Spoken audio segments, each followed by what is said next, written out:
What's up, everybody? Just from Straight Edge Knives, Plate Show Atlanta 2025. We're here at the Condor Tool and Knife booth with the survival expert, knife designer extraordinaire, Walter Matthews. This guy's awesome, guys. I love him.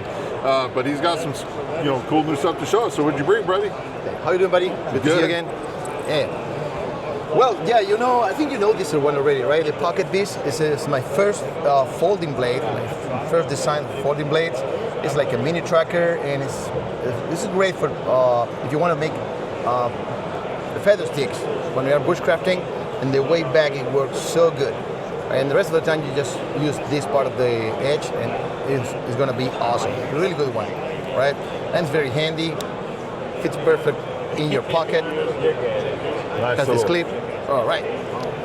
You know this one already. Nice little beefy folder. Yeah. And this is 2025, all you can see here. And on top, we have all that is middle year release. In this case, this particular one, my design is the first Corvo I made. Corvo, the word Corvo means curve. And it's the same concept as kukris. Kukri in Nepali means curve as well. And it was used in battle and combat because it was all they had. And in the 18th century and 19th century, it was very famous in Chile. Actually, yesterday, June 7, it was the anniversary of the very, very important combat where this knife, in particular, was very well known. And what is interesting is if you guys Google the history of this knife, of this blade, in the 18th and 19th century, you will see this kind of shape on the blade, but the handle will be always different. Since it wasn't issued by the army, all the Corvos had different kind of handle, and it was directly related with your income capacity. So if you were going up in the ranks, most likely your handle will be more fancy. If you're in the lower one, you will have just the handle in metal or wrap it up in leather. Then you jump to wood, so on and so on. Oh, okay. Right? Currently, the Corvo is the official fighting knife for the Chilean infantry, the army, right? But and it's more tactical design. But I wanted to rescue the old style, the old timer shape of the blade. So this is pretty much how it looks like.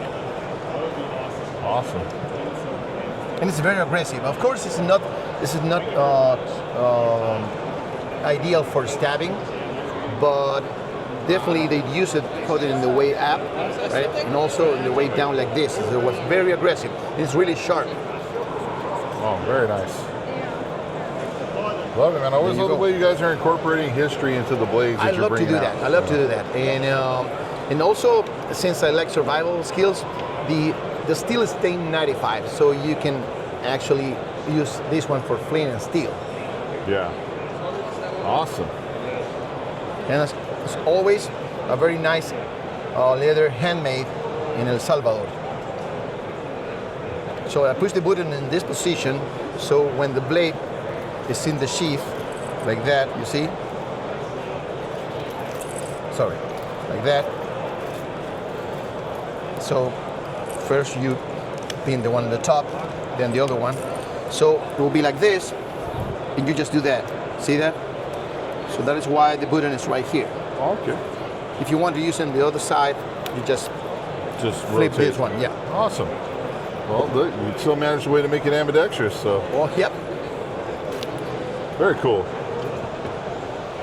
All right. I mean, Corvo. Oh, and the name of this one in particular, Corvo is the style, but the name of this one is Invictus, which means undefeated. Awesome.